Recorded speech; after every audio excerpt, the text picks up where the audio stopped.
We're back. It was a bit snowy in Manchester yesterday, wasn't it, Duke? Yeah, I get the ump, mate. I just wish we had a bit of snow like that. I ain't going to lie to you. Oh, I just snow. wish. No, see, I love the snow. I suppose I've got a little one and I that's, you know, he's of an age where I can go out and dick around in the snow with someone of the own mental age as myself. So yeah. You know what I mean? So it's all good. Yeah. No, listen, if I haven't got to drive in it, I'm absolutely happy as Larry. You know, if I can go out with me kids, I mean, you know the Welsh Tavern. We're talking local here because obviously we live quite close to one another, Duke and I. Opposite the Welsh Tavern, you know, before they started building that school and all the rest of it. Well, it was around the time that the Russia and Qatar World Cups were awarded. Was it 2010, 2011? And we had a load of snow that came down. Yeah. Do you remember that? And I went, and the boys would have been, oh God, how old would they have been? Probably about 7, something like that. And we just went over there with a load of literally tea trays. And we just sort of like, yeah, that's great. But if I got to drive in it, mate, oh, Jesus, don't, please, no. No, see, what I need to do with the next big bit of snow is I need to find a good plot of land. I didn't really have the chance to do it here because it always melted too quickly. Yes, I haven't seen her in a while, Happy Hammerette. We've not seen each other for a little while. I'll tell you later. Well, I might as well tell you now. I was on a stream with Gonzo about 40-50 minutes ago for the his player reviews on the Patreon. So, he got me on. Oh, he put me on the spot. He wanted me to do me Zippy impression. I was like, oh no. And the thing was, I was in the background and I'm doing it, and I'm actually laughing my head off, and I'm trying to do the Zippy voice, but I'm just like, I'm in hysterics. You know what I mean? So, and Happy was in the chat. So, Steve, hope you're well, mate. Evening all.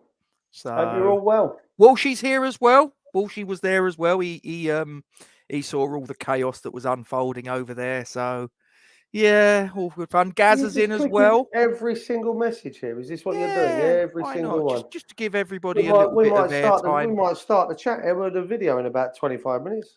Yeah. Well, you know, I like to give everybody a fair crack of the whip, you know, with their evening comments. Evening all. Yeah. You know what, Steve? That's exactly what I plan on doing. Do not worry.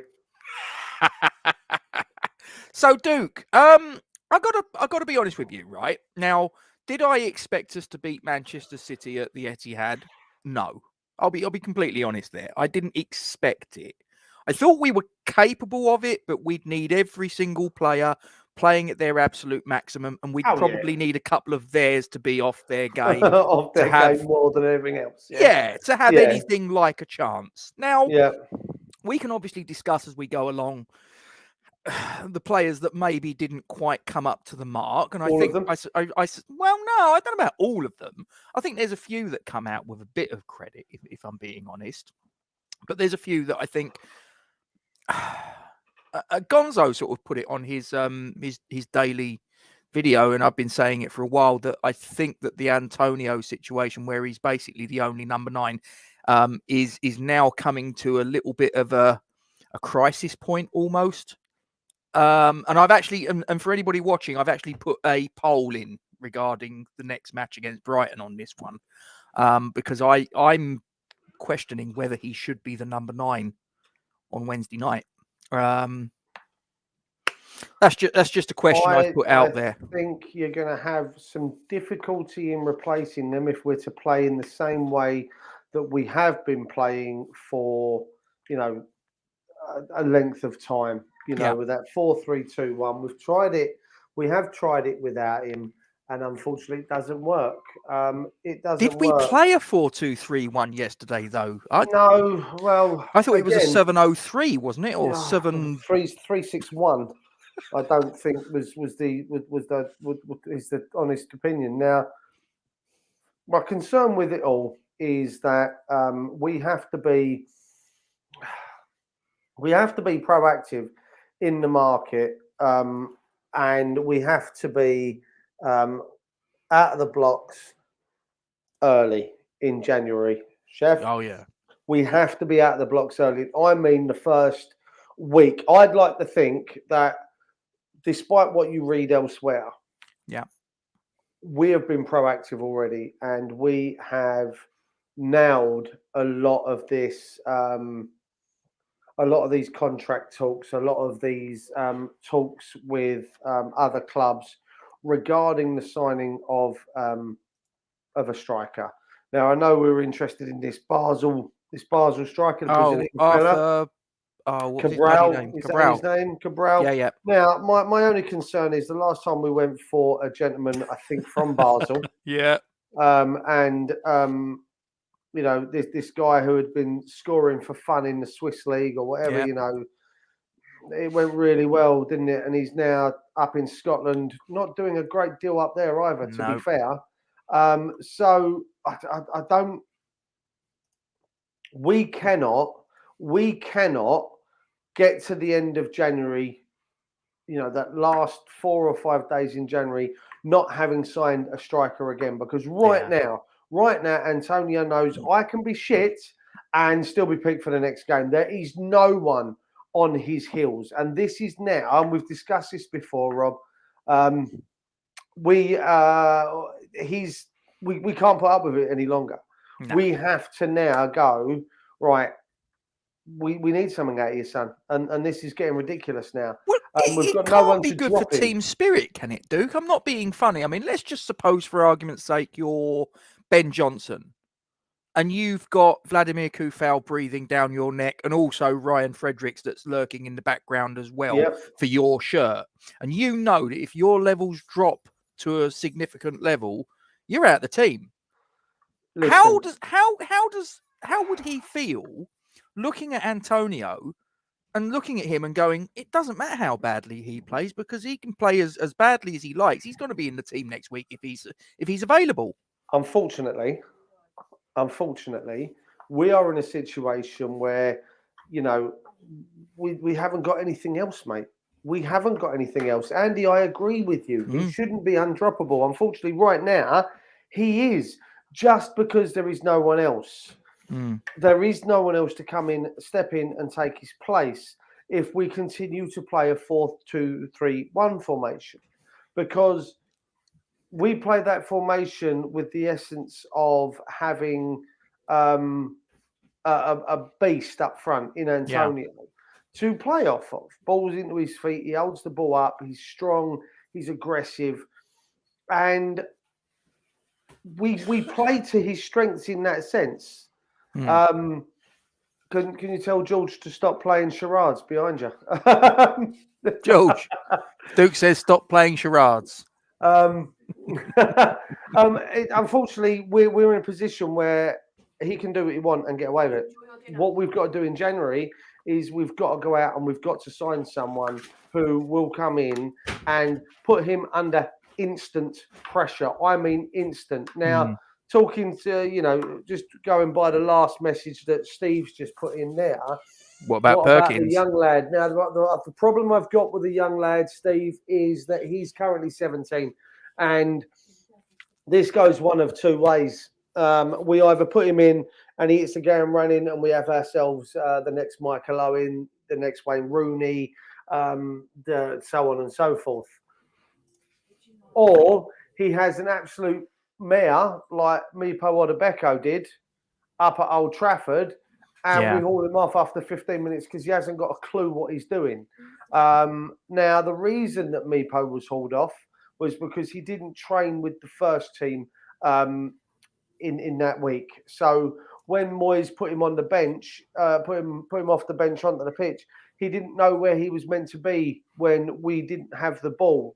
He didn't know where he needed to be with regards to certain attacking processes, be it down the left, down the right, or through the middle, because he didn't train with the first team. And then he's hauled off, and we haven't seen him for the most part. Again, Yeah. we had the issue in the same way with Antonio when he was hauled off after playing for Chelsea, playing against Chelsea, sorry, at right back. And we all were concerned about what that would do for his confidence. And I don't want the same thing to happen to Perkins. I really don't. So I want him in and around the first team, and I'd like him to grab 10 minutes here and 10 minutes there. Unfortunately, I don't want him thrown in. Off you go, son, and go do. Again, you're right, Gaza. He did.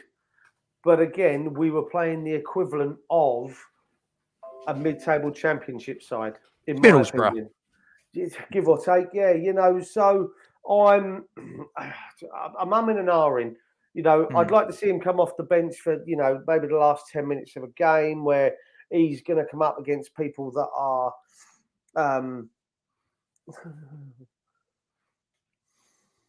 he's got a point. He has, and that's why I was going to say I'll cover that in a minute, because listen, I'll hold my hands up. I've said I didn't want him. It's not a case of whether I want him or not anymore. We need him, and we're showing the fact that we're showing the lacking where we didn't get him back in August, and I feel we're suffering for that now. So I'll hold my hands up and say, you know what, I'm wrong in the situation. I do think we need him now.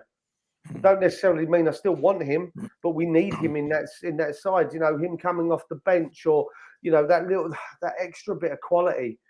He could have come off the bench and replaced the Fornals. He could have come off the bench and replaced a Masuaku to give us that more attacking sense. So it's difficult. You're right. He has to give him a go, but I don't think he's ready to start, Gaza. I don't think he's ready to start. Yeah, I think he needs to come off the bench. If Antonio scores a few against Brighton, is everything rosy again? No, because he has to answer for his previous 6 to 8 games. That for me is the key.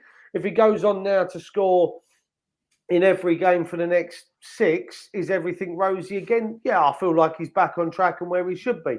But I just think, we lack a striker. I do think we missed someone of Lingard's quality over the last few games. And I'll hold my hands up there. But as for Perkins, last 15 minutes of games, he's going to provide a distraction for Antonio. Yeah. And I think Antonio may well open his eyes a little bit, so, it's a bit difficult.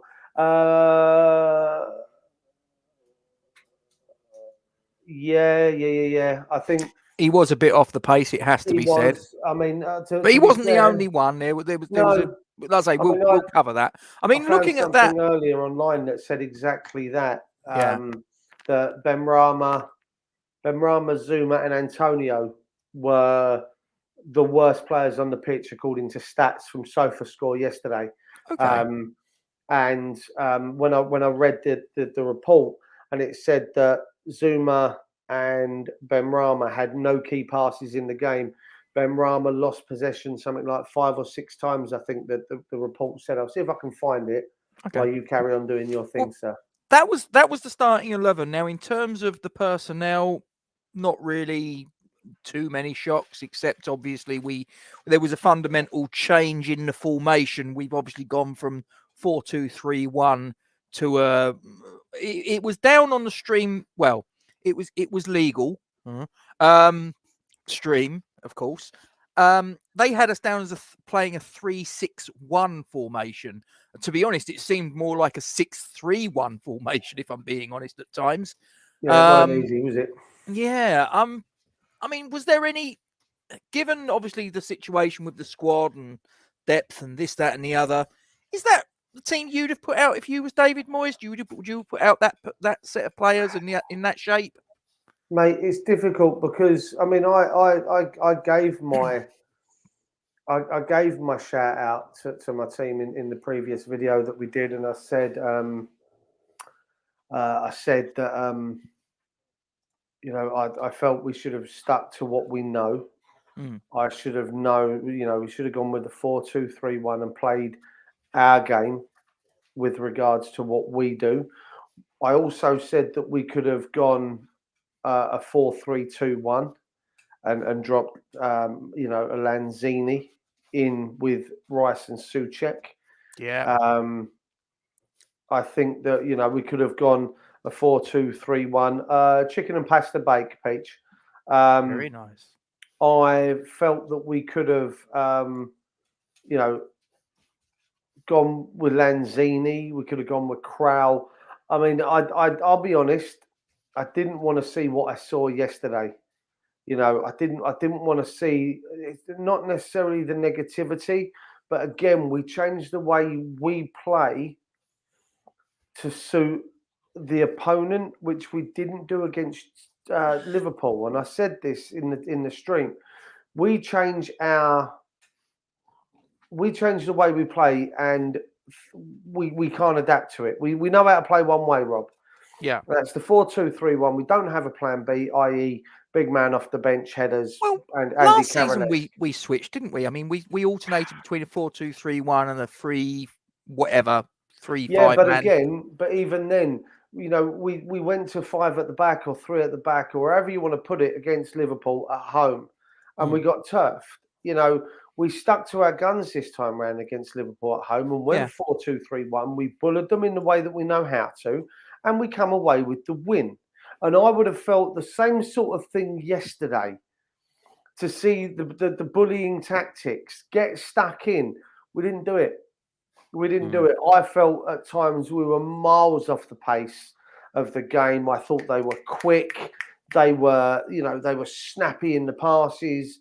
We didn't cover ourselves in glory. I felt, and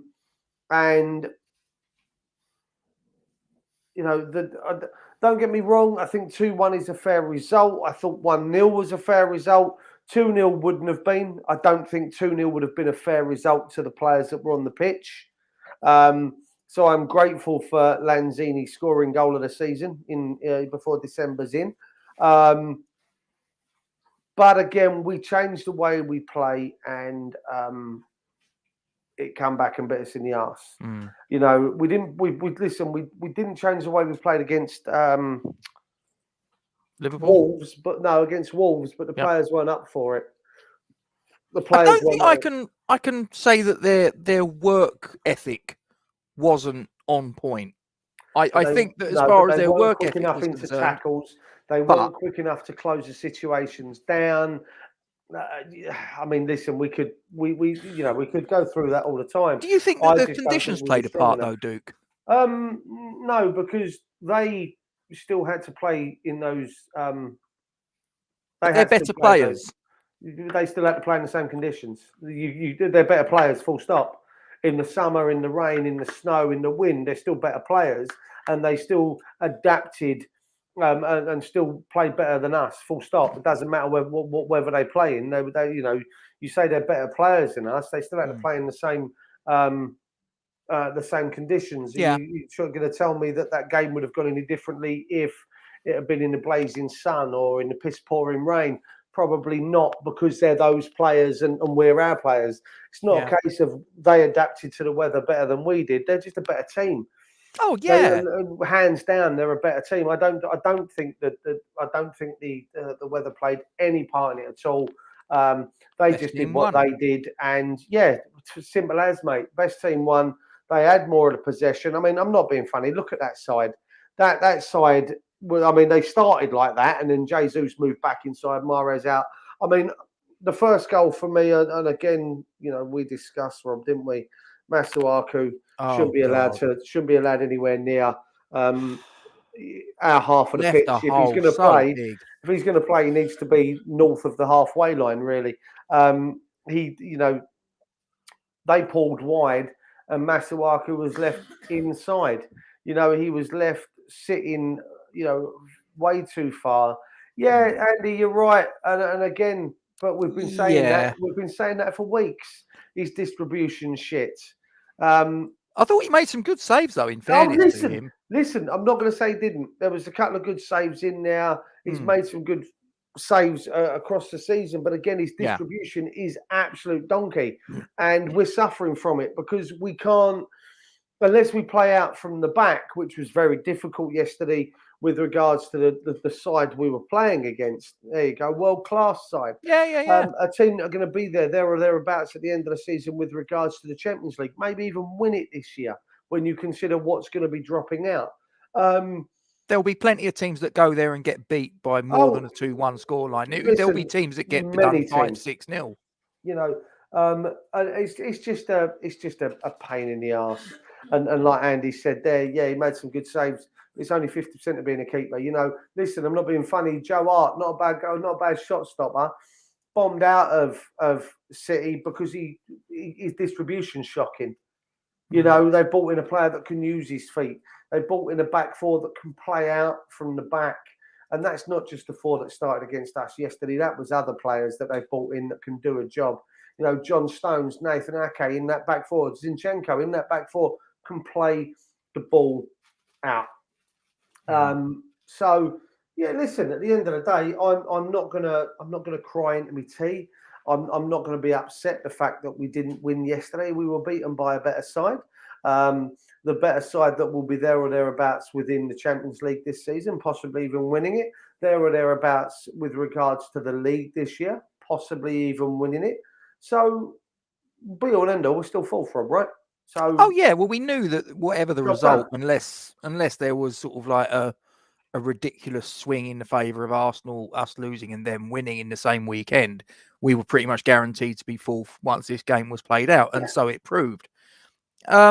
Just want to touch on, because obviously the guy that scored the goal for us, Manuel Lanzini, he's surely got to start against Brighton, hasn't he? Yeah, I said this. I was on the Lovely Peaches chat earlier, and we had a discussion of starting lineups, and we had a discussion of what he's done. I was, like I said, I was over on Random earlier, and regardless of what formation he's going to play, regardless of whether he goes a 4-2-3-1, regardless of whether he goes a 4-3-2-1 in the Christmas tree formation, he has to be. He has to be. Yeah, no, Andy, I'm behind you on that one, mate. Don't worry. He has to be in that side. Now, whether Lanzini starts in the middle of a midfield three of Souček, him, and Rice, and he's the one that can maraud forward out of the three, or whether he plays in the number 10 role behind Antonio, and then you have Benrahma and Bowen on the left and the right, and you drop Fornals. Yeah. Regardless of what he does, we have to. He has to start. As I've said in the previous stream, in the preview for this game, his ball retention is outstanding. He's pressuring, he's running. Everything else that he does is outstanding. Mr. Franco! And I'd like to see him start a game because I'd like to see how he can cope with a 90-minute under his belt. Do you think he can still play as a number 10, or do you think he's got to play a little bit deeper now because of obviously the injury? Did you see him yesterday? Yeah, there's your answer. The goal, the pressure that he was putting players under. I'm not saying I don't know yet whether he can last 90 minutes as in the 10 role. That's a different story because there's a lot of ground covering in that role. And I just don't know whether his knees and his legs are capable of that anymore. We'll have to wait and see. But his ball retention, his harassing, his pressure, his pressing of the team when they had the ball was significant. It was significant, and it made it. We saw a change when he come on, mate. We did. Let's not lie. Oh yeah. So I think that he has to start on. He has to start on Wednesday. Has to. For Fornals, you think he's the one that's vulnerable? See, in my opinion, yes. I also see what Steve said. And again, I'm in agreement with Steve. It can go either way between those two. But for me, Fornals offers more all-round. Agreed. Benrahma will offer us more going forward. And I think that's where we need to be against Brighton and even against Chelsea. You know, for me, playing a 4-3-2-1 would be the idea for Chelsea with Lanzini in between the two. Against Brighton, I'd like to see Lanzini further forward as a 10. Fair. No, I'm a big Pablo Fornals fan, as I am. we've discussed before. So this is not someone speaking that's, and he does have a lot of people. He's a bit like Ben Rama in a way. He's quite a polarizing character. There's just as many people that rate him as don't. Yep. Now, I happen to rate both of them. But I can understand at times why people look at them and go, not for me. Yes. Now, the last two games, I think Pablo Fornals has been, being polite about it, he's been poor. So I think his place is under scrutiny. Yeah. And I think, I'll say, for me, Lanzini has to come in. It's a question of who drops out. And I think it's one of those two that are vulnerable. I think it's either Ben Rama or it's Fornals. And the only reason that Antonio gets away with it is exactly what we said at the opening, is that no one can replace him, you know, as things stand right now. The thing that annoys me, and I've been thinking this for a while, because I don't know about you, I've seen certain little comments out there in, you know, the media saying about that we apparently had 7 players that turned down coming to West Ham as a striker because they were like, they didn't want to be playing second fiddle to Antonio. And I got to be honest, that really angers me, because I'm like, I'm not being funny. If you're a professional that rates yourself and is worth their salt, then you should be up for the challenge. You should be up for turning around and saying, no, fuck that, excuse my language, but I'm going to come in, I'm going to rip that shirt off his back. Yeah. And he's not going to get back in the team all the time that I'm fit and firing. Yeah, and it just seems playing, really, really sort of like real slack attitude on the part of those 7 players. And to be honest with you, there's a part of me that thinks, actually, if that's their attitude, I'm quite glad that they didn't come to the club. But that being said, I think it's quite a sad indictment that you've got professionals out there that don't think more of themselves to actually turn around and go, yeah, I'm up for the challenge. I'll show you. Yeah, I mean, listen, if that's the truth, and I just quickly, Ken, if I may cover that comment before I carry on with that, can you just confirm for me, having Fornals in the 10 and what, Ben Rama out on the left, or are you meaning having Lanzini out on the left and Fornals in a 10? Just confirm for me, because I have an opinion on that as well. But yeah, going down to what you said there, Gatesy, about the 7 players turning us down. It depends. It really does depend, mate, on who you're talking about. Now, if you're talking about someone like El Nesri, yeah, who's on essentially on top of his game, and playing very well, doing really well in the team that he's playing for, and scoring goals. If it's him that's turned around and said, well, I'm not coming to West Ham to play second fiddle with someone who I believe I'm better than, when I can stay here, get European football, and be playing every week, I get that. For him, I get that. But if you're talking about some jumped up little upstart that's not willing to play second fiddle whilst fighting for a spot, then yeah, I agree with you. Like, get in there and fight for that fucking shirt, you cheeky bastard. You know what I mean?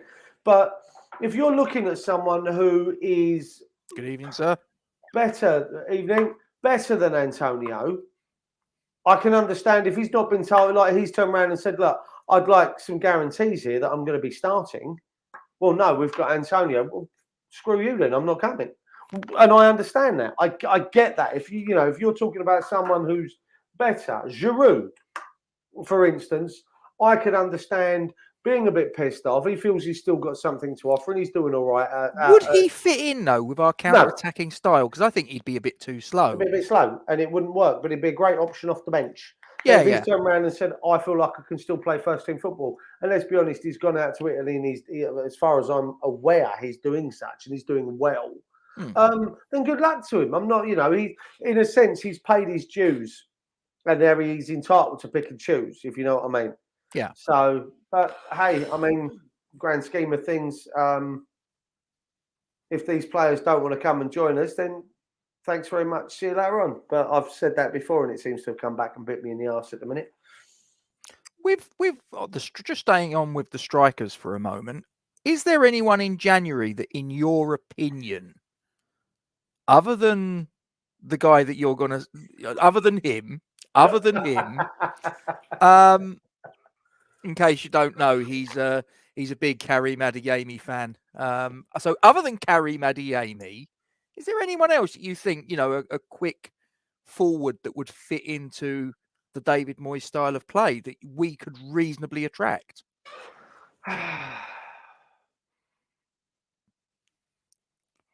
There's a couple. Go on. There is a couple. Who's the? Thank you, Steve. There's the young lad. I say young lad. He's the lad. Is it Mohamed Bayo, the guy that we've been linked with? Yeah, I think I've had a look at him, and again, it's only YouTube stuff, and don't shoot me for it. But again, I've had a look at him, and he's good. Okay, he's strong. He's built like an ox. Now I know. Again, Ken, you said the young lad at Luton, was it? I think Kent mentioned him, and I did a bit of a YouTube up on him, and I know that. Again, I've had a look at him, and I think he looks quite good. One person who I'm still not overly convinced of is Onuachu at Genk. I've got to say, Adebayo. There he is. Adebayo, yeah. There he is. Yeah, I've had a little look at him, and he looks a bit good. I have to say, I'm bang on with Kent now. I'd still prefer Adeyemi, but now. I'm not convinced of Onuachu, and I'm concerned that we're going to go back in for him again in January. But he didn't fill me full of confidence and great stuff when he played against us at London Stadium, or from what I watched on the TV in their gaff. Do you know who I would have quite liked from their ranks? And I'm not saying this is going to happen, but that Joseph Pancil. Or the other one, Ito. Was it Ito? Ito or Prashado. Is that his name, the left back? Yeah, he was a left back, but I'm talking like a forward player. I was quite impressed with Joseph Pancil in the second game. He was rapid, wasn't he? Listen, there you go. Kent's right. Yeah. I don't think he's. Me and Kent are following down the same road. I quite like this. But yeah, I listen again. Unless we get it done early, I think we're going to struggle because again, teams know West Ham need a striker, and West Ham have got a little bit of money in their pocket now because Kretinsky's coming. All clubs that come into money, that happens. Yeah, that's true. Yeah, I mean that happened with City when they first got taken over, or Chelsea when they first got taken over. Any player that they went in for, the price got bumped up because everybody knew that they were loaded. Unless it was us. But we got relegated. Yeah, no. See, we let Joe Cole go for £6 million less than Damien Duff, and that still irks me to this day, mate. Still irks me to this day that Joe Cole went for £6 million less than Damien Duff. But we needed the money. Don't give monkeys, mate. Don't give them monkeys. I can't even. The accountants of the club clearly did. Needed the money after we'd sold Ferdinand to fund the Dr. Martin stand. Yeah. Origi, yes. I tell you what, Peach, I'd love that. I really would. Well, he's on a free at the end of the season, isn't he? So he could be an option. So then proven in the Premier League. Go out and get him and Lingard. And I'll tell you what, if that's the only two signings we make in January, or maybe if we go out and get a defender, then if they're the only two signings we make, Lingard and Origi, I'll call that a good day. I'll call that a good day if we can get them two and a defender. I'll call that a fantastic transfer window. I'll be over the moon with that. Yeah. Wow. Yeah, no, it's like I say, it's been a problem that we've had for basically the last year, maybe year and a half, if we're being honest. The Can striker I just position. touch on that? What a finish for Reading the other day. Did he injure himself? I don't know, but what a finish. He bought that. It was a great goal. Great goal. I don't. Andy's next comment. I know we're kind of getting off track, which was only talking about the game. We don't have a script here. You know that. It's true. Off track. If you could take Tarkowski, Andy, shine him up real nice, turn him sideways, and shove him up David Sullivan's rear end, I'll be over the moon. I wouldn't want him near my club after the fact that he turned around and said no last time. I don't listen. I think we can go out and get better than him. He's at Newcastle's level at the minute. Let him go there. We just went out and signed Zuma, and Zuma's so much better than Tarkowski for me. I've heard 7 million quid is what I've seen in a story. 7 million. I don't think they're going to sell him for 7 million. No. So, and Gaz is saying we need a left back. Preciado from Genk if they sell. Wasn't he a right back? No, I believe he was the left back. Oh, okay. I might be wrong, but I believe he was the left back. Fair enough. Fair enough. But it's getting to that. It's getting to a point now, though, Duke, that this striker position is now really hurting us. And as I say, I do think not just from the performance on the pitch, for me, like I say, it's the illustration I made earlier about another player within the starting 11 looking at Antonio and just saying, well, how comes he can play as abysmally as that? And players are not stupid. I know they're all teammates and they're all friends and all the rest of it. But at the end of the day, if your place is up for grabs, but that guy's isn't, that doesn't really create a very healthy team dynamic, does it? But then on the flip side to that, it really isn't. Yeah, Ken, oh, mate, I couldn't agree more. It was amazing. You can't blame Antonio for this, JC. No, I'm not. You know what I mean? So I'm blaming David Moyes. Oh, I don't even blame David Moyes. If to a degree, if they bid for 7 people and 7 people have said no, then you've got to ask who's handling the negotiations for these transfers. Is it, as far as I'm aware, it wouldn't be Moyes handling contract negotiations, would it? So I don't know. Now, no. Yeah, see, so I don't know. It depends on who's told.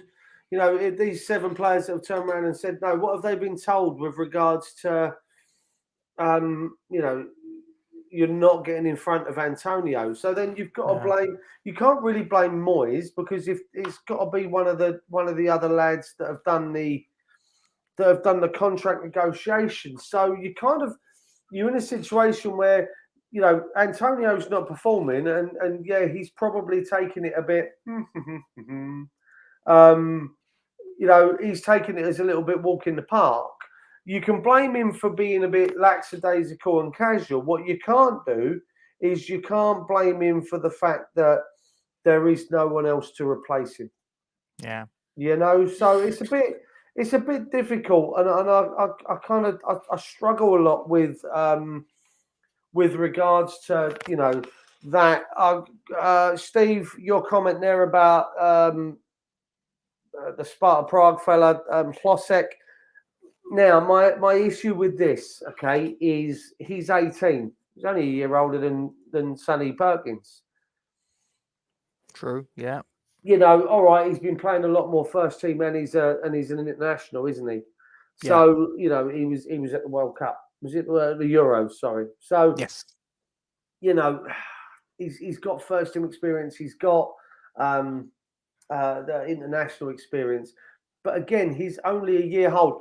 Ken, I saw you post something about him earlier, and I haven't had a chance to look, but I will do. Don't worry. It's next on my list. James Hill from Fleetwood. James Hill. Okay. Let me just type his name into my notes. Kent knows his stuff. And you know what? And that's why when I had a look at Adebayo from Luton, I knew what he was talking about. I will have. He's 23, isn't he, Adebayo? Because I haven't seen this kid. I mean, so. Is he sort of like a bit of is he a speed merchant? Is he a sort of like a physical presence? What are we talking? He's a baby Antonio. Is Okay. how I believe Kent described him. Baby Antonio. Well, Baby get him Antonio. In. Kent, can I just ask, is James Hill, is he 19? Is he the 19-year-old? I've got him as a left back at Fleetwood. But he might play both. I don't know. But I've got him as a 19-year-old, maybe 20.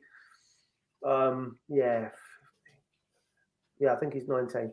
So you say that, Walsh. If you're on about Adebayo from Wickham, we're talking about Akinfenwa.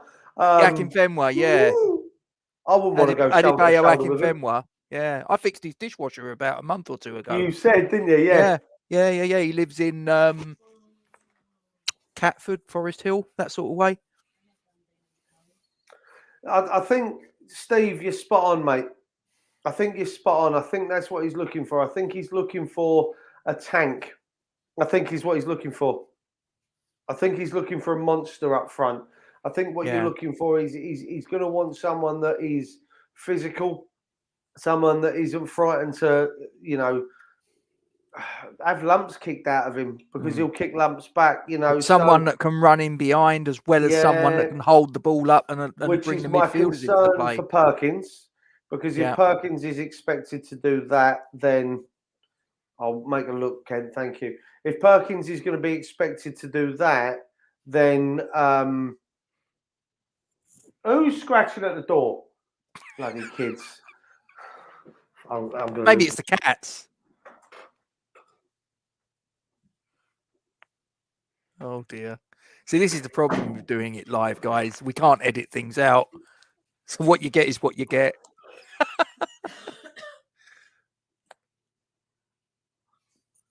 What's going on? Can you bear with me a second? I don't think it's the kids. I think there's another problem. Bear with me a second. Ooh, okay. So it's just us then, guys. It's just us. He's left me to it. Well, I'll tell you what. I've got the nuggets prepped. Normally Duke likes these nuggets, but he's buggered off and left me. So I'll tell you what. I'm going to bring them to your attention, and you can go through them with me. Hang on, let me get rid of that banner. Here we go. Button monkey as well. So Manchester City have won 11 of their last 13 matches against us in all competitions, and they've lost none because the penalty shootout counts as a draw for the records. Over this period, they have scored 35 goals against the Hammers, whilst conceding only 6 in return.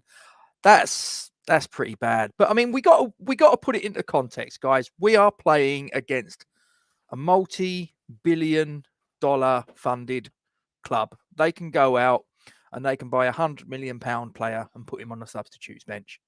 We can't. Now, that's not an excuse. It's a reason as far as I'm concerned. We're not on the same level. It's as simple as that. And they've been operating at that level for what, the last 12 years, 13 years? So we're just not able to bridge that gap in terms of the quality, the strength and depth that they've got. You could argue that did we push them hard enough yesterday? I'd probably say no.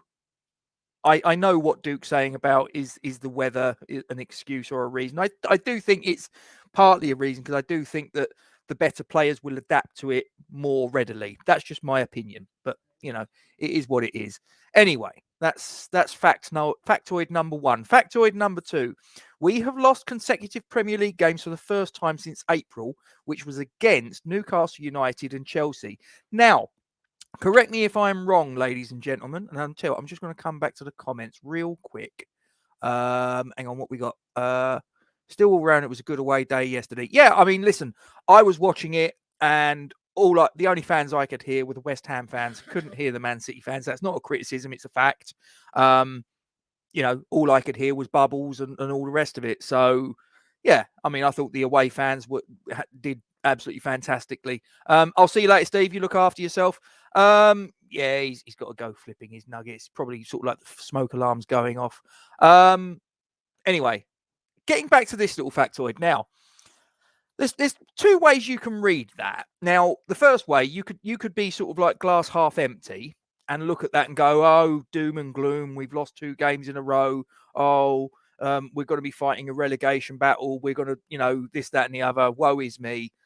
Or you could look at it and go, well, actually, that shows a great deal of consistency over an extended period of time. Now, correct me if I'm wrong, and I think, Kent, if you're still there, I'm sure you will if I am. But the previous time to that one, Newcastle and Chelsea, where we lost consecutive games, were the first 2 games of the Premier League season, where we got beat by Newcastle and Arsenal, I do believe. So there was only 2 times last season in the Premier League where we lost back-to-back games. So, like I say, I think that's quite a sort of like a feather in the cap to turn around and say, well, that's not a West Ham trait traditionally. You know, we're a team that losing 2, 3, 4, 5 games on the bounce is actually quite standard. That's what we do traditionally over the years, but that's the sign of a consistent team, in my opinion.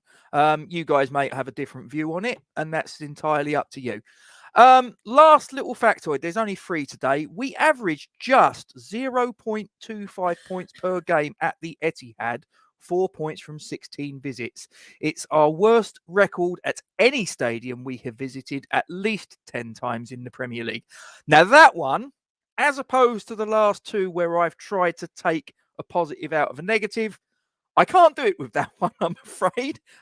With that one, I've got to hold my hands up and go, that is shocking. That is absolutely shocking. But there you go. Listen, the conditions, I don't think helped. But we're playing a multi-billion-dollar organization funded by very, very rich people that have been there for a significant period of time. We have been, in virtually the same period of time, we've been backed by a couple of guys that are involved in the porn industry. Now, they've got a good few quid, but they're not on the same level. So, I'm not trying to make excuses. And I know that yesterday's result has polarized a lot of opinions. Yeah. There's a lot of people that I've seen that are like, oh, we didn't perform, we were this, we were that. And I can understand that. But like I say, I just look and go, there's an awful lot of teams that are going to go there this season and get turned over a lot worse than that. Not just in terms of general play, but also in terms of the scoreline. So, like I say, I'm one of these guys in life that I like, if there's a negative, I like to try and turn it into a positive. I like to try and look at it and go, okay, that wasn't a positive result, and try and find something out of it. Pick up and move on. Yeah, that's just me. Maybe sort of like I'm one of these very optimistic people in life, rather than a pessimistic one. But that's me. That's me. Duke? Yeah, sorry. Cats. I mentioned them earlier, didn't I? I said they were at the door. Yeah, it turns out it was the other door. Just do that quickly and then come back to you. Sorry. Right. I forgot. I won't even know what you said, mate. I've done the factoids. You've done your nuggets. God damn it! I love there was nuggets. Only 3. All right, fair enough. I'll send them to you later. I'll go back and watch it. Don't worry, I'll go back and watch it. 2 of them were 2 of them were sort of like glass half empty or glass half full, and one of them was like, that's not very clever in our favour, is it? It doesn't matter which way you dress it. That'll be the last time we beat Brighton was like 12 years ago or something. No, we're not doing Brighton. We're concentrating on City. Oh, this one. Sorry, yes, tomorrow. Tomorrow. Keeping them separate, darling. Yes, sorry. Listen, guys, I don't know if anyone wants to hang on for another 9 minutes before we piss off, because the Ballon d'Or is due to be announced now in 9 minutes' time. Okay. So, right. Who's on the list? Alexis Putellas, I believe, won the female Ballon d'Or, the women's Ballon d'Or. It was Alexia Putellas. Okay. She was one of 5 players nominated from Barcelona. She's the highest scoring midfielder in Europe, with 26 goals in all competitions last year. Thankfully, the wonderful Rapinoe wasn't nominated this year. Megan Rapinoe, yeah. Oh. She's an interesting character. Don't like her. So this evening, not going to lie to you. Who's the other girl that joined Spurs? What was her name? Oh, crumbs. Good-looking girl, but she was another sipping tea. Fuck off. So she's a Yank. Yeah, Alex. It was Alex Oh, something. What was her name? The guys in the can't chat might think. know. Come on, Ken. Can't You're think. a wonderful font of knowledge. What was her name? Alex something.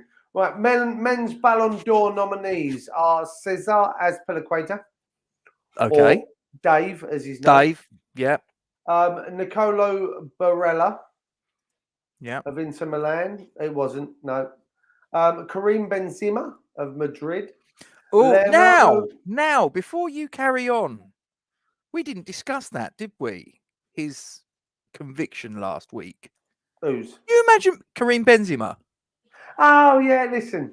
Can you imagine being one of his teammates now? You're not going to trust him as far as you could throw him. Mate, the second that came out, I wouldn't trust him as far as I could throw him. He's just a scumbag. Is he not the one that was also when they were on international duty? Again, I don't want to throw out accusations without allegedly. He was there was someone involved in the French team. I don't know whether it was Benzema, but I believe Ribéry was involved. And I think I know where you're going. Because of prostitution, Alex Morgan, thank you, Ken. That's it. Because prostitution in Germany is only, I think it's 18, and consent is 17. Yeah. Am I right? So this rings a bell. I think they procured a call girl for Ribéry, and it turns out she was 17. I think, or she was coming up on just before her 17th, allegedly. Yes, Sandy. Yes. Well done. The Ribéry rape case, allegedly, I thought that Benzema may or may not have been in, because it was the French team. Yeah, and I think it was at a party or something that happened. I don't know the exact ins and outs, but if that's the case, right? Are you really wanting this guy in your team, or invite, going out for a drink, or the local party or whatever? You're not going anywhere near him, are you? No. Trying to blackmail. So if I get this right, he was found guilty of blackmail of one of his teammates because of a sex tape that one of his teammates had recorded. Or have I got this right? Yeah, I think from what I understand, allegedly, in my best recollection, the story that I've been told is that Matthew Valbuena sent him via WhatsApp, I'm led to believe, it's like sort of like, lads, hey, look at this, I've got this bird, and look at me go, and this, that, and the other. And he's tried to blackmail him with it. It's like, with friends like that, you don't need enemies. Listen, anyway, before it gets announced in 4 minutes, Bonucci, Juventus. Good player. De Bruyne of City, Chiellini of Juventus. Hopefully, he gets struck down with some sort of illness that stops him from playing for the rest of his career. Scumbag. Cristiano Ronaldo, leave me alone. He's done. What has he done in the last 12 months? Listen, from August, Jack Deadly squat. He was all right at Juve. Again, some good goals. What did Juve do? Listen, regardless, he still did well for Juve. Now, I still haven't mentioned my two that I wish to win it. One, because I really did think he's deserved it over his career. And two, the other one, I believe, for something he did back in the summer. So then we have Ruben Diaz. Then we have Gianluigi Donnarumma. Yep. Then we have the penalty maestro himself, Bruno Fernandes. Then we have Phil Foden. We have Erling Haaland. We have Jorginho. Now, if Jorginho is on this list, I don't understand why Declan Rice is on this list, but that's just me. Because he doesn't play for Chelsea. Right. Harry Kane, N'Golo Kante, Romelu Lukaku, Riyad Mahrez, Lautaro Martinez, Kylian Mbappe, The favourite, Lionel Messi, Gerard Moreno of Villarreal, Mason Mount, Neymar, Pedri, Mo Salah, Raheem Sterling, and Luis Suarez. Jesus, Now, that's a list. How many's on that? Is that about there 20 odd, are 25? 30. There are 30. I've just given you 28. The other two, Christ. the one man that I think he deserves to win it, Simon just Kjaer? because of his actions in the summer, he's exactly that man now. You know, Yep. I just because of his actions Not even in up the for summer, debate, in my view. with what happened with, I think he deserves to be in the team of the year, and he deserves to win some sort of award for his behaviour in the summer when obviously Ericsson went down like he did. I thought Kjaer was absolutely fucking outstanding, absolutely amazing. Do me a favour, you two in the chat, don't start again. I'm not putting up with it tonight. Behave your bloody selves. And the man who I feel should win it, Gatesy, and I feel should have won it many times over, Robert Lewandowski. I feel that he deserves to have won this award a couple of times in his career. I do believe that his Bayern Munich teammate also should have won it at some point in his career. Manuel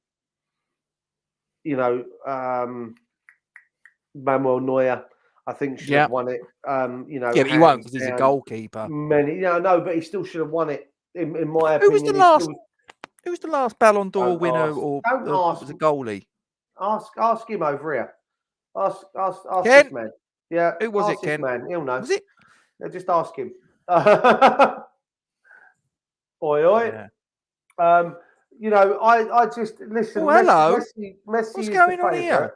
He knows. Messi is the favourite to win it from what I'm aware. Yeah, there you go. He's won it. Iron Man's just said it there. Yeah, he's won. He's record-breaking 7th. Well, he had the record anyway with the 6, didn't he? Well, yeah, I think so. Now, I think my problem here is I've got to ask, what's he done? Behave. What's he done since he's left Barca? I'm struggling. I think he's played well, but has he been Ballon d'Or winning good? I don't think so. Do you see what I mean? So can I ask a question? Because I might have forgotten. Was Luis Suarez on that list? He was, yes. He was. Oh, okay. He was, okay. yes. Yeah. Again, I'm kind of, no, Messi has won it, my friend. Messi has won it. He obviously didn't win last year because there wasn't one. I listed goals in 60 games for Bayern Munich since the start of last season. What more has a man got to do?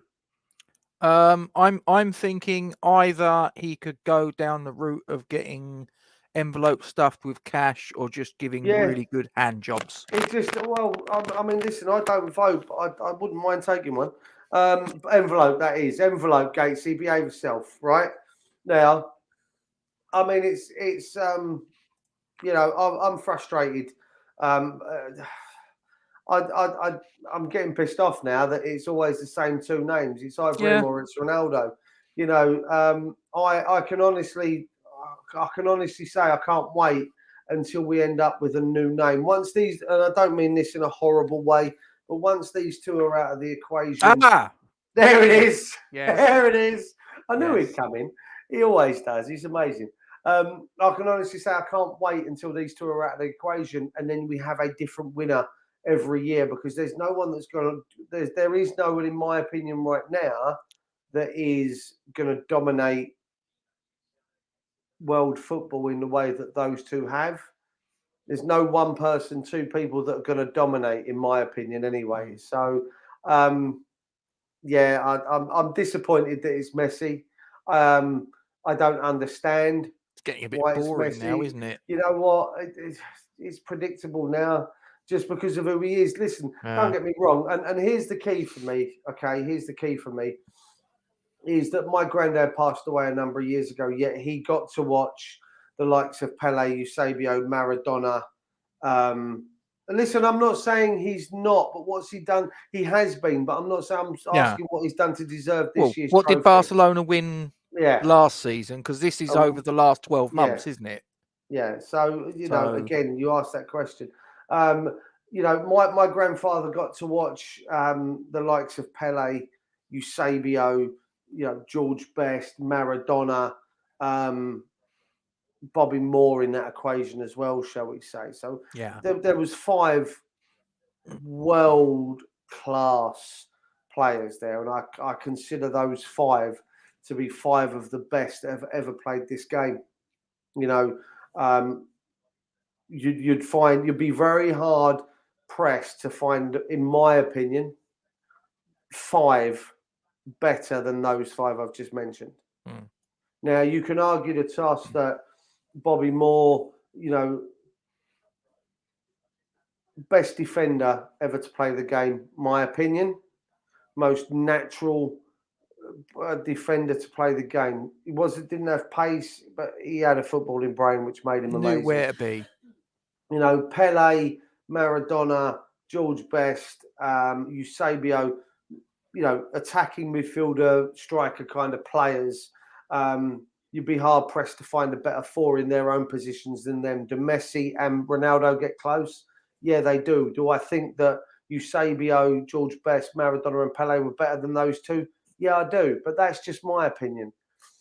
But these 2 are. We should count ourselves lucky that in our lifetime we saw these 2 players, and not just in our lifetime, but these 2 players came along at the same time.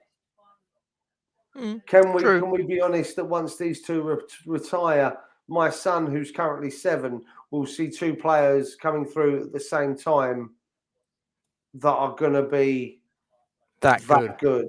Yeah. You know what I mean? So I saw something. I'm a big Lord of the Rings fan, and I saw something written on Facebook earlier, and you could do the same. The planet is something like 47 million years old.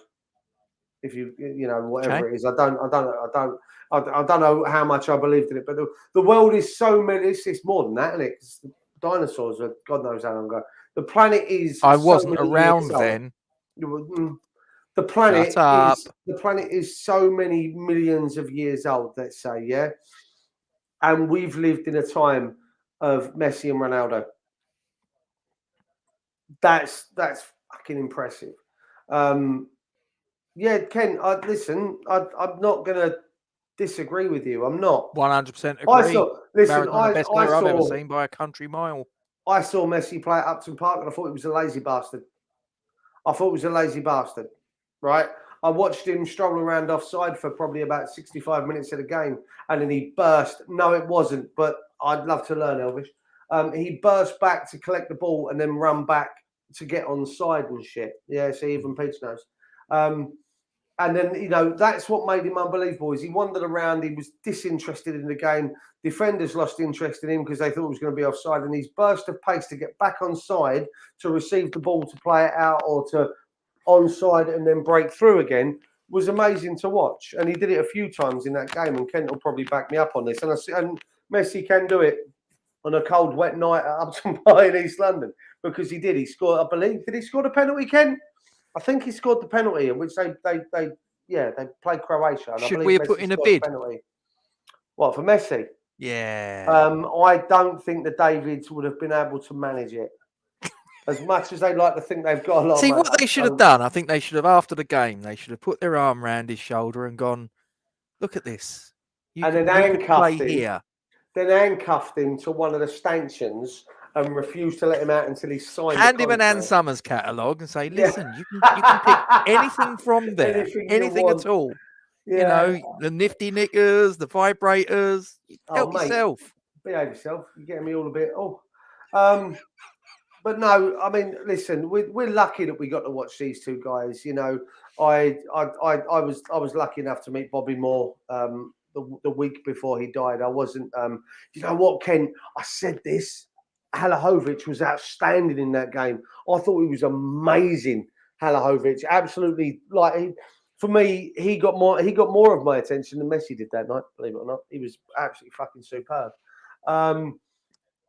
We're lucky. We're lucky to have seen 2 players like this, and I have to say that I don't think any other players like those 2 are going to come up in my lifetime. I'll probably touch wood, I've probably got about 40 years left on this planet, maybe a little bit longer. And if I ever see anyone as good as those 2 players again in my lifetime, then I will be you know, unbelievable. I would be unbelievably lucky, you know. But you know, it's hard because like once the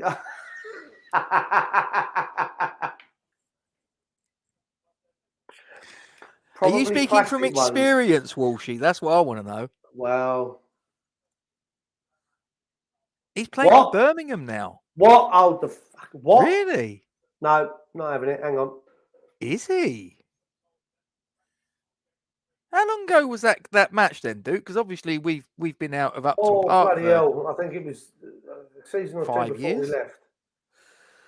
Okay, so that's got to be about 8 years ago, more or less, isn't it? How old have you been then?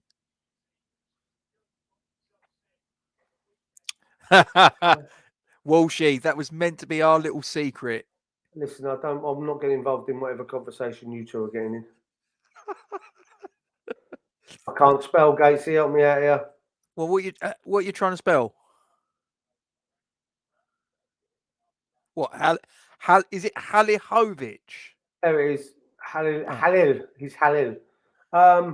He's at Reading.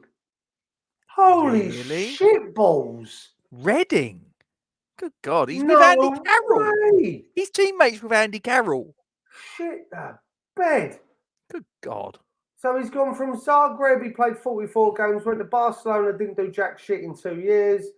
He did 30 appearances for Barcelona B, went on loan to Gijon, 36, went to Hamburg, 6 appearances, went on to Las Palmas on loan, 38, went to Milan, he did no appearances for Milan, Blimey. he did 14 appearances on loan at Liège in 19, in Belgium. and 17 at Herenveen on loan. We remember them, don't we? Yeah. Then he joined Birmingham and played 17 games last year. And this year so far he's played 6 appearances for Reading. And Birmingham and Reading. He was amazing. He must have let himself go. He's still only 25. Jesus Really? Christ. Ken, help me out here. Christ. What is that? So what was he, about That's 18 blown then? me away. Yeah, he was. He was only a youngster, mate. I thought he was at Real Madrid. No, he went to Barcelona. Yeah, you're right. I just read it, obviously. But I thought he was a Real Madrid player. But no, he was at Barcelona. He was amazing. He had such a good career. Wow. He joined Barcelona for 2 million. Barcelona to Reading. How many players have ever made that journey? So he was 18. Yeah, he was 18 when he joined Barca. Or 17 when he joined Barca. I'm not looking. Hang on. What's that? 25. Mate, I'm absolutely shocked by this. Absolutely shocked by that. That is unbelievable. Madness. I would have had him all day long. He was a brilliant player. Shit. Oh dear God. Look, he's breaking things. Well, before something goes really wrong, guys, you know that we're big supporters of Isla's campaign. You've got the Just Giving link there. As always, we would encourage you to copy and paste this link, this information, which is in the description below YouTube and Facebook, so you can just copy and paste it. It's there for you. Put it onto your social media platforms: Facebook, Twitter, Instagram, TikTok, whatever. Put it out there. Tell your friends, tell your family. There's a 7-year-old girl with neuroblastoma, and she's the last however many years of her life have been her going in and out of hospitals, having needles poked in her and having experimental treatments and God knows what. And this poor little girl has really, really had a horrendous time of the last few years. So let's try and come together and do some good, especially, when you stop and think about we're coming up to the Christmas season. So, a little bit of Christmas spirit, if you will, for this young girl and her family. So get that out there on your social media platforms. Let's try and keep the momentum behind this campaign. And if you are in a position, if you are lucky enough to have a couple of coins in your pocket that you don't know what to do with and you want to give it a good home, we could recommend this Just Giving link here. No donation is too small. And as always, guys, we thank you very much indeed for your attention. Duke, what are you up to? Oh, you're on mute. Oh, no script. I was just saying, I was answering some questions in the chat. So Andy said about the cheeky freebie. Kent says that he's a mini Modric, and he did. Honestly, that's where I was at with that. And I was, so I just agreed with Andy. I'd take a punt next season on a freebie. I'd bring him in. He'd be 26. Nothing to lose. Iron Man, you know what, mate? I'm not going to disagree with you there. That ain't a bad shout. And you're right there. All three can interchange. That ain't a bad shout. I wouldn't say Antonio's overrated like your last comment, but I feel that he needs someone to push him out the team, to give him an oomph to come back into the team. And as I said to Ken, I feel that his talent is such a waste. No disrespect to Reading or Birmingham, but there's no way in the world I could have envisioned him being there for the last 2 years. Must be an attitude thing, surely. I'm not being funny. If you've ended up going from Barcelona to, with all due respect, clubs like Birmingham and Reading, it must be an attitude thing. I'm sitting there and I'm thinking that's Ravel Morrison all over again, surely. Yeah, I'm very, as I say, I'm very shocked to see him gone. No, listen, that's fine, mate. Don't apologise. Listen, that's your opinion. I'm not shooting anyone down for opinions. Yeah. I learned that the hard way last year. Gates, you don't sit there like that. We look like twins. I need a pair of glasses. No, listen. As I say, everyone's entitled to their opinion. Iron Man, and I'm certainly not going to shoot you down for it. We've all got to learn to be on the same side, if you will. Whether we agree on the coins. Yeah, I know they can have Carroll and Drinkwater. I just want Halilovic. Stop. Be nice. Come on. We're all good in this together. We're all fans of the same team. I'd like to think. Drinkwater as well. Jesus. Yes. I'd like to think we're all fans of the same team, and basically all we want is the best for our team. Yeah. And you know what? Listen, we're all going to have ideas around that, whether or not we feel that we should do this or whether or not we feel we should do that.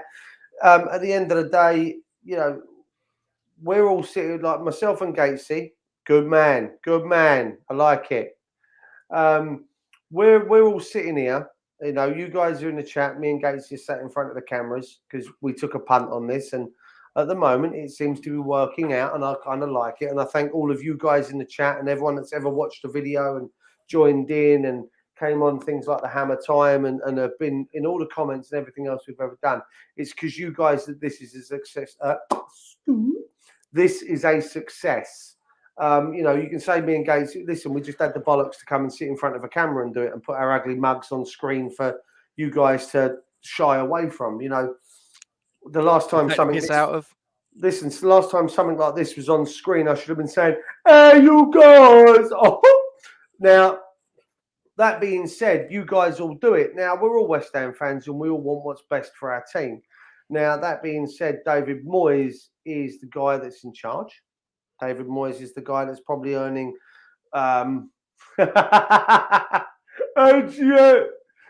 David Moyes is the guy that's earning X amount of. Now, funnily enough, before we went live, I was watching it on YouTube, the press conference this morning. He smashes him around the ring. I'm not going to lie to you, but David Moyes is earning probably between 40 and 60 grand a week to manage that West Ham side. Maybe a little bit more, considering that he probably held all the cards when they rehired. And we're sitting in front of this earning about £2 a day, me and Gatesy, right? Not even sure it's as much as that. I think it is. Is it? Give or take. Yeah, we're not far off. I don't know about £2 a day. I think it is. I think we're about 20. I think we're at about 22 days, and I think we're at about 40 quid. Oh, I'm including sort of like the whole since February. Oh no. Roughly since we've gone. What do you want? All right, come here and say goodnight, and say goodnight to everyone on the chat. Quick. So, what are you listening to? My God. Come and say goodnight to everyone. You're right, Logan. Wave. Good man. Right. Be good. Go and get out of it. Ah, there you go. He's a good kid. Bless him. God knows what he's watching. I'm pretty sure it just went, oh, yeah. Get out. Oh, my Lord. Are you left yet? Good. Right. I'm going to cry in the corner. Listen. One day you might need him for bone marrow. I might. He's low gain for life. He's a shit, but he's my shit. I've got to say. Exactly. And he does certainly take after his dad. Yeah, like I say, we're all in this together, and your opinion might not necessarily be the same as his opinion and my opinion. Me and Gatesy have been in arguments since February, really, over certain things. We still turn up every day, and we still have these conversations. Sometimes I'm proved wrong, sometimes Gatessy's proved wrong, sometimes I'm right, sometimes Gatessy's right. These things are going to happen. Iron Man, you turned around and said you thought we were going to get spanked something like 5-0 yesterday. Didn't happen. I didn't think it was going to. I thought a 1-1 draw. I got it wrong. You got it wrong. Gatesy got it wrong. I think the closest that we got was Steve said we were going to lose 2-0, if I remember rightly. Did, so yeah. Steve was probably the closest to us all that got it right. Yet he still got it wrong. It's going to be the way it is. We've got to roll with the punches. But we're all in it together. We're all one team, if you will. We all support the same club for love, for our sins, whatever you want to call it. Some of us were kind of frog marched into it, hand up behind the back, going, yes, Dad, I support West Ham. I'm sorry. Well, no, like my son, as I told my son has been. Yeah, no, as I've told you, on my first game we won 10-0, so I was kind of lulled into this false sense of security, thinking that I just watched the best team in the world playing, scoring goals left, right, and centre. I thought this is a fantastic choice. My dad must know his stuff. Yeah, listen, I think my dad's first live game that he went to watch was the game against Newcastle when Alvin Martin scored that trick. I think it was my dad's 8-1, wasn't it? It was against three different goalkeepers. My first game was Swindon, which was a 1-0 draw. My daughter's first game was at Upton Peter Park. Beardsley was one of the goalkeepers in that Newcastle game. Yeah, he was. My daughter's first game was Derby at Upton Park. Mm-hmm. I believe it was a 0-0 draw, and I believe the Derby keeper should have been sent off for clattering someone just outside the area, and I think he got given a yellow card. I believe it was a 0-0 draw. Was that the season they got relegated with an amount of points that you'd probably still be able to drive if you got that amount of points? I think so. Kent will tell us. Well, because they had Roy Carroll and Stephen Bywater there during that season. Mm-hmm. So it might have been one of them. And my son's first game was in the Europa League qualifiers at Upton Park. And I believe, I can't remember what the score was. It might have been the first goal was scored by Enner Valencia. It was a header from a corner. I'm sure that was Berkakara. It might. They were from Malta, weren't they, or something? And that was his first game. And again, these ones, Now that's a cracking first game to go away, isn't it? 3-0. First win there in sort of like 2 million years or something stupid like that. Something stupid like that, wasn't it? Crazy. But yeah, like we've all gone to games, and to be honest with you, it was. I've got to say, I feel sorry for my kids because they've kind of suffered a little bit because of me. There you go. Yeah, Berkakara. I think we beat them. We beat them 1-0 at Upton Park, and I think it was.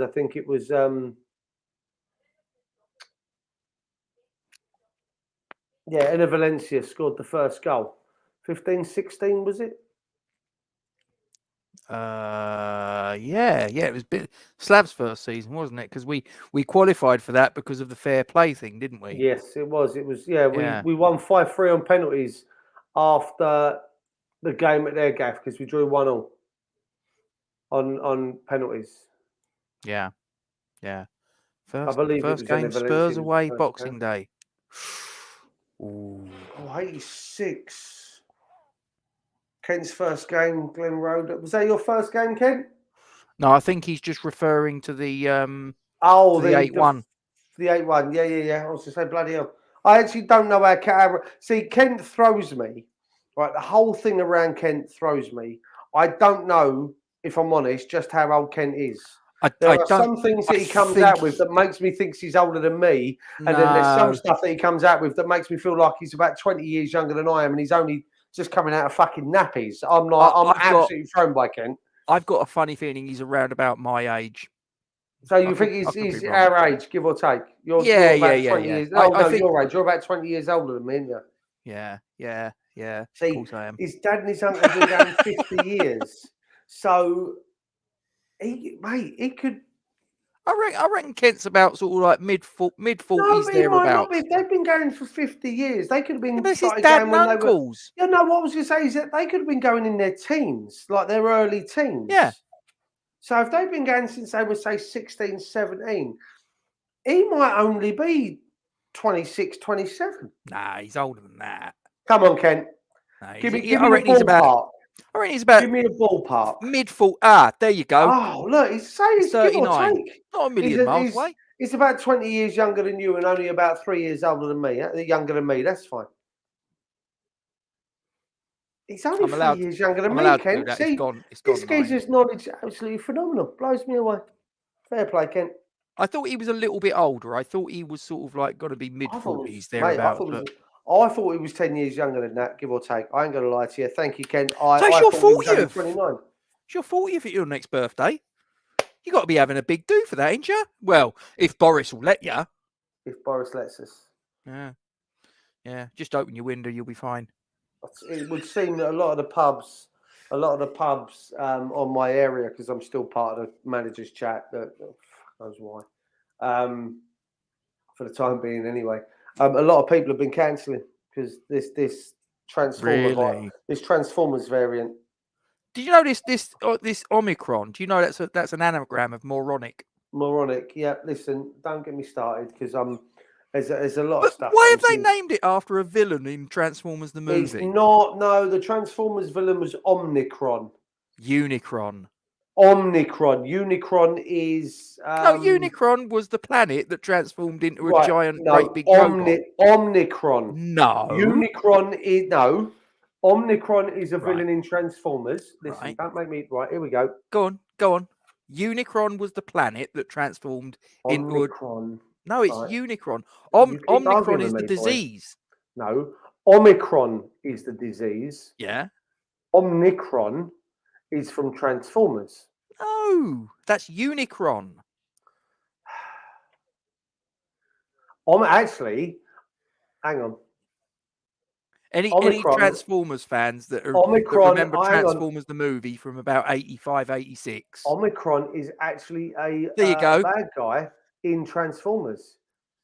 Omicron is a bad guy in Transformers. Yeah, but in Transformers the movie, I'm talking about the planet that transformed into a big robot that attacked Cybertron. That was Unicron. All right. I'm wrong. I hold my hands there you go. I apologise. I know my Transformers, mate. What's the one? Listen, I still cry. I still cry when I watch.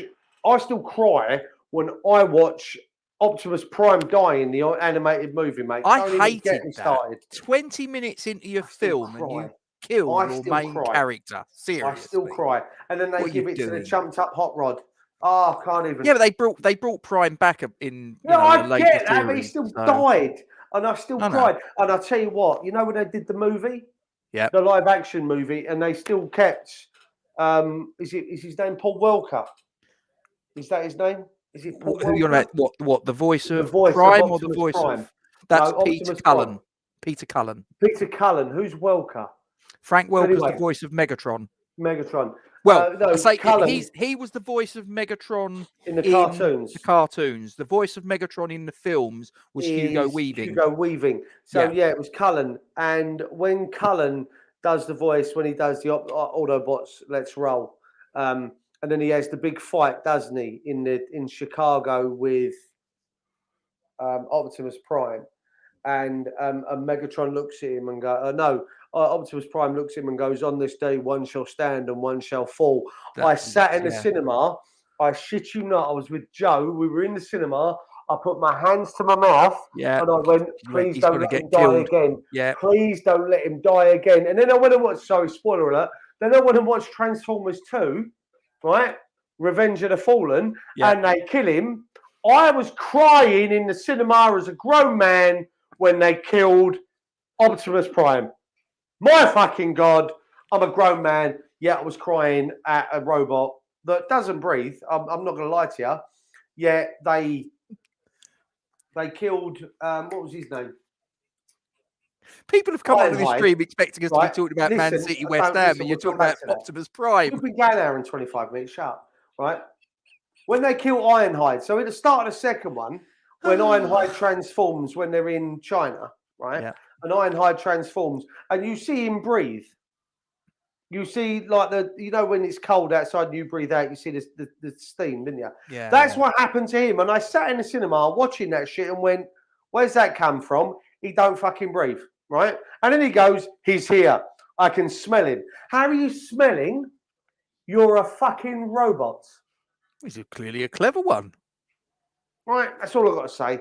There's 12 people in the chat. They're thinking, what is going on? Can I ask, Rob, have you seen have you seen Ghostbusters Afterlife yet? I haven't yet. No, I've got to confess. I can't talk don't about spoil it. it. Don't spoil No, it. I can't. But mate, I promise you. I will for go. those of you who've not seen it, please go see it. If Boris lets me. If you are a fan of Ken, that is one of his heroes. Yes. My hero is Lothar Bingo. Matthäus. Hero of mine. Julian Dix is my outright hero, playing hero. Julian Dix. Lothar Matthäus is possibly he runs that man a very, very close second. And the goal against Yugoslavia, you've probably heard me talk about it, so be nice. But I loved Lothar Matthäus. Lothar Matthäus was an outstanding player. Absolutely love watching him play. And now you've said that, I'm going to go watch Yugoslavia goal. But for those of you who haven't seen Ghostbusters, if you were a fan of the original, the first two, not the shit from 2016, but if you were a fan of the first two, please go see them. If you are a big fan of them, I dare you not to cry. I dare you not to cry. Mate, I cried 3 times in the cinema. All right, my kids thought I was fucking mental. Joe was laughing at me. I cried 3 times in the cinema. The third time that I cried, I shit you not, I sobbed. I sobbed. They were streaming out of my face, but it was all so pleasing, so happy. This big smile on my face whilst I'm sobbing. Okay. It was amazing. So please go see it. Don't ruin it in the chat, guys. If you've seen it. Thing is, Boris will probably tell us we can't. He'll probably ban it. Well, I've already found it. I've already found it in the same place that I found the West Ham stream. But we condone that. That's all. All right. Fair enough. Yeah, Fulsham cannot possibly condone the use of illegal streams to watch Premier League football or films or anything of that nature. Please make sure that you do everything legally, ladies and gentlemen. Oh, mate, see, that I think is brilliant. But the next comment I'm going to comment on, mate, he was outstanding. I still wax lyrical about him now as being, one of the greatest players real I've ever seen. Winner's mentality. I mean, I remember the 99 Champions League. My waist, yet he was built like a brick shithouse. But do you remember the 99 Champions League final against Man United? And they handed him his runners-up medal, and as soon as it was around his neck, he was like, "Fuck that." I think he was one of the first ever to do that. It's now become a common thing when players get a runners-up medal. Fucking shit. I think he was one of the first to have done that. Put it on eBay. To remove it and go, fuck off, I'm not interested. Because he was pissed off.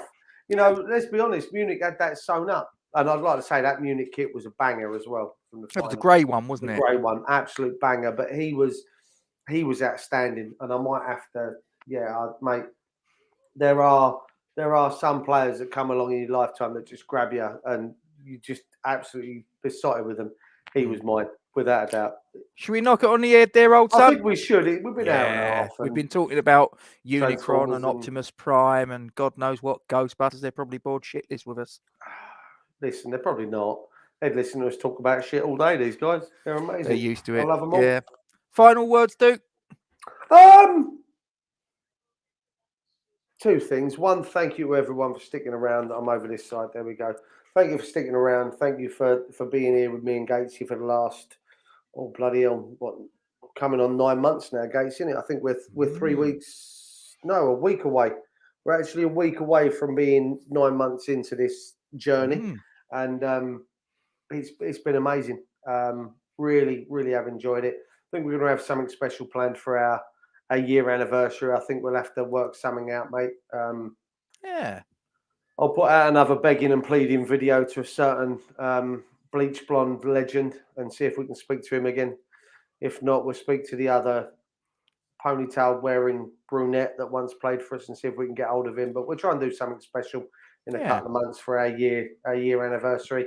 But listen, we're only here because you wonderful people that are in the chat and have stuck by us all this time. So thank you. And Gatesy, just to let you know, I believe we are fucking massive. Oh, before we go, you bastard! I was signing out then. A really funny thing happened yesterday. Do you know, it was really fun. And Walshy will probably remember this because I'm fairly sure he was in the live chat when I think it was before the match, and Gonzo was. I'm sure he was on with Charlie. And he pulled down his green and he pulled down his green screen. Yeah? Oh no. As he's pulling it down, ding dong at my door, Amazon turned up. Oh, you're with my green screen. I mean, you couldn't have scripted it. I was like, no, but I'll tell ridiculous. You what, when he pulled that screen down and he went through them 3 pictures, that third one, I was wetting my. Did you see it? Did you see what the picture was of the third one? I was crying. Yeah, but because he didn't know what to do. I'm watching it, and there was like this ding dong, and my son went and got it because the green screen was meant to turn up on Wednesday this week, 2 days time. So I wasn't expecting it at all. And like I say, Gonzo was playing around with this green screen, and at that precise moment in time, the doorbell rang, and mine turned up, and I'm like, what were the chances? Really weird. I mean, really listen. weird. Doesn't take us anywhere, guys. But I just thought I'd drop that in. So I've got a green screen, but because it's my Christmas/birthday present and I'm not supposed to know about it, then we'll forget that I've just said that I've got a green screen because it's going to get wrapped up and put under the Christmas tree, and I've got to pretend I don't know it's there. But is that not for your birthday? Well, it's one or the other. It doesn't matter. It's the same day. So there you go. The beginning of my 47th trip around the sun. Ken sent you a message. Maybe he can help you celebrate. I'm not quite sure. Yeah. Allegedly, supposedly, Ken. Anyway. Yeah. Anyway, as Duke says, guys. We are effing massive. We are fucking massive. Come on, you Irons. Stay safe, guys.